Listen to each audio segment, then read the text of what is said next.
Thank you, sir. Before I mess up here, I'm going to take the next 20 minutes of my 5-minute allotment to finish the comments I didn't get to make to Jim Young at the Union Pacific. But before I got to make sure that I recognize Charlie Newman for his instrumental role in this deal. Behind him, Hugh Tiefert. We never would have gotten here without Hugh. And then I also want to mention the efforts of Councilman Reed Hedgepeth and the great statesman-like posture of Councilman Harold Collins late on in these negotiations. I'm forever indebted to Harold for that. With that said, Laurie, I hope you'll ask Senator Alexander to share with Senator Mike Johans of Nebraska, his colleague. None of this would ever have happened without Senator Mike Johans' introduction to the Union Pacific Railroad, along with his attesting as to the credibility of the players on our side of the field. So I hope you'll do that for me. There are two people, we're here. This thing has been sort of like a space shuttle launch, this project here, where a whole lot of things have got to go right kind of all at once before you can get up to the nerve to look out the window and see if everything's okay. And of those things, we had to have the blessings of Jim Young, the chairman and CEO of the Union Pacific Railroad. Unfortunately, about 2 or 3 weeks ago, 2 or 3 months ago, I was to have dinner with Jim in Little Rock at a program put on by the Delta Trust Company there, and Bob Turner, his senior vice president for corporate affairs, was also to have dinner with Jim and I, and Bob told me that Jim, unfortunately, is not there. He wasn't feeling just right, and because of his status, they wanted to have a few tests run. A week later, Bob called me and told me that Jim is gravely ill with pancreatic cancer. And so my heart goes out to Jim, and we would not be here. These railroads, and I've had this conversation privately with Mayors Luttrell and Mayor Wharton. These railroads are powerful, powerful forces who in important ways make their own rules.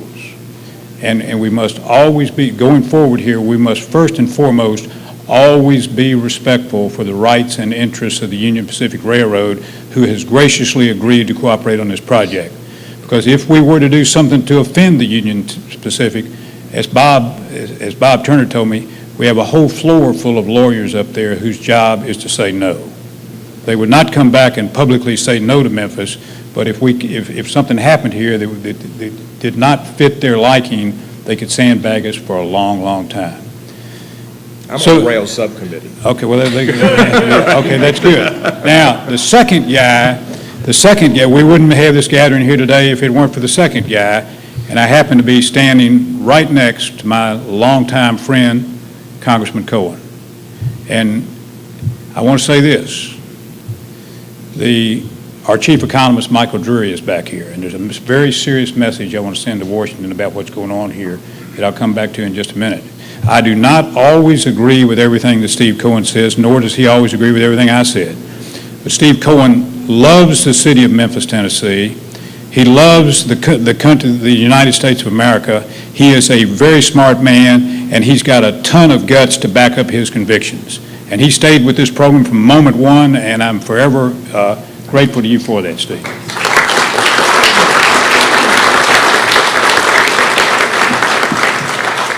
Thank you. Now, with that said, we are here at a challenging time for the United States of America. This program, the name of this program, Mr. Jennings, as you well know, the Transportation Investment Generating Economic Activity Recovery, okay? I believe at the end of the day, the reason we won this award, and the odds of this were 1 in 4, HDR Engineering Company played a massive role in this. They are the world's leading expert on the writing of Tiger grants, and we paid them too much money to write our grant. but I'm proud that we did. As a follow-up, I would like to invite both mayors and Steve to ultimately go to Washington with me, and we would like to meet with Secretary LaHood. We would also like to meet with representatives of the Department of Treasury and of the Federal Reserve Board. Because I believe the reason we got this grant, I believe in 10 years' time, history will look back and see that this project, properly implemented, will have the highest payout in terms of economic multiplier effects per dollar invested by the United States government for any fiscal stimulus program ever initiated in the United States of America. And I'd like to thank you. And with that said, if you all will bear with me, I'm taking this opportunity to speak through our representatives to the President of the United States of America. And first of all, to further underscore the severity of the magnitude of the opportunities I think we see here, my 3-minute remarks, which I'm already over, I've elected to give a brief title. And that title is A Big Bridge to Sustain Economic Recovery, and a small one to stand in its shadow, stand proudly in its shadow. This raises an interesting question, doesn't it, ladies and gentlemen? What is a small bridge to stand in the shadow of the big bridge? The small bridge should have been built 25 years ago, and that's the bike and pedestrian bridge across the Lucihatchee River to open up for our urban residents 14,000 acres of pristine wilderness that is only about 8 miles from where we stand at this moment. So I call on Keith Ingram. I call now on Keith Ingram, my good friend from Arkansas. I want us to take a broader look in the short run at what's going on here. And I got a couple of spin doctors working on this, Congressman, but for lack of better words right this minute, we're going with my words, which is the development of the greater Memphis riverfront.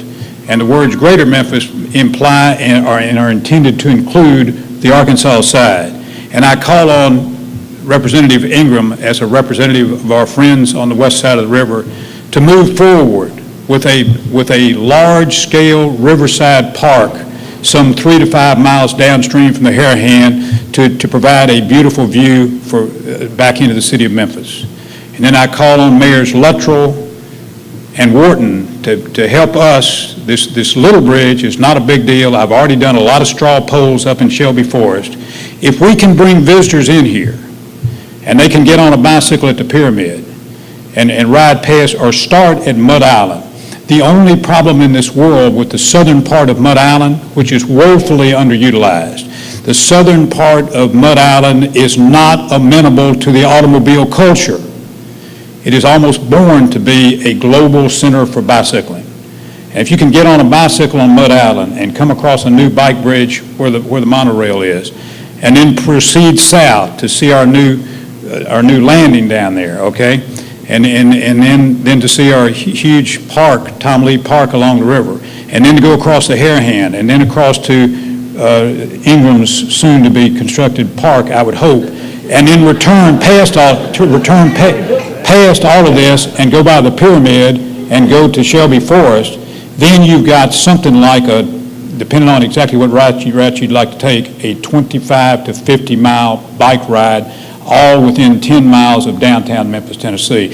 I was recently in San Francisco and Sausalito across the river. The Golden Gate Bridge is a big, massive, and impressive and nationally famous structure.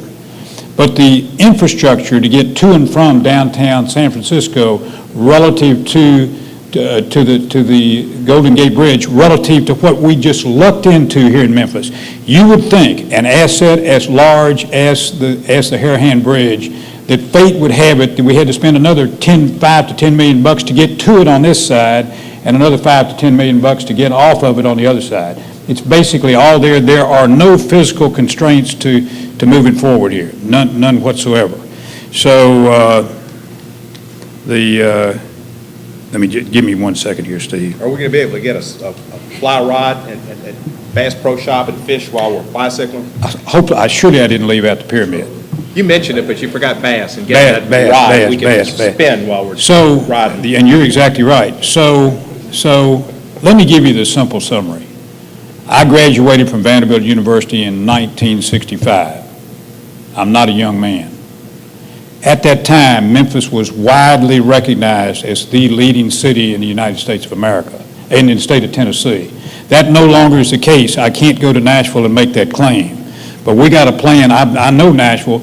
I believe if we will implement these large-scale but cheap strategic projects, we can make this the finest urban area for bicycling in the city of the United States of America, or in the entire United States. There are three challenges for Memphis moving forward in the future. The first is governance and economic progress. With our two mayors, we are miles above anything we've seen in my memory. If I had a good PR man in here, I'll make this one comment about our two mayors. If I had a decent PR man, he'd say, McVean, don't stand next to Luttrell next time. So the second challenge, the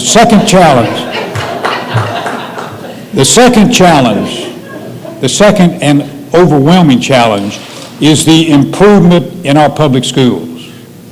If you are, I'm going to make a statement here in just a moment, if you are in an urban area where your problem with underprivileged children is marginal and on the periphery, it's quite possible that charter schools are the most economically efficient way to address that problem. But if you're in an area where your problem with underprivileged kids is systemic and pervasive, there is absolutely no substitute whatsoever for fixing the public schools, because as you drain the top teachers and top students out of the public schools to the private schools, sooner or later you pass a point of diminishing return, Mayor Wharton. With that said, 1 second, I'll be out of here. I want to recognize we're very proud of our Peer Power Foundation. Mia, will you step up here? This is, and with your bodyguard, This is Mia King, who was recently recognized by the Milliken Foundation as the most outstanding teacher in the state of Tennessee.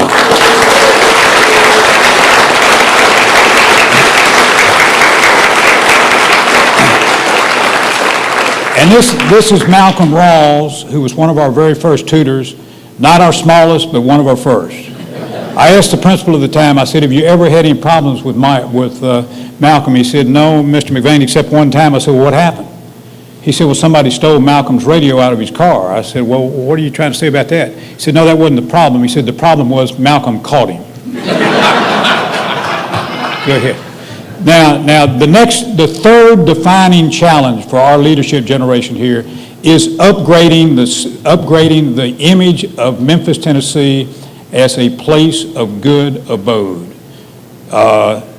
And Joe Birch, who prepared a video that Jim Young barely got to see, Joe Birch tells me that this bridge, Joe has been in this city for a long time, but he's had a lot of opportunities to move up in the world. Joe's a little bit like me. He's in Memphis because he loves Memphis, Tennessee. He says all major media representatives in this country will be here for the grand opening of the Harahan Bridge, and including a live broadcast from the Today Show, and Joe probably didn't make that up. He probably knows exactly what he's talking about.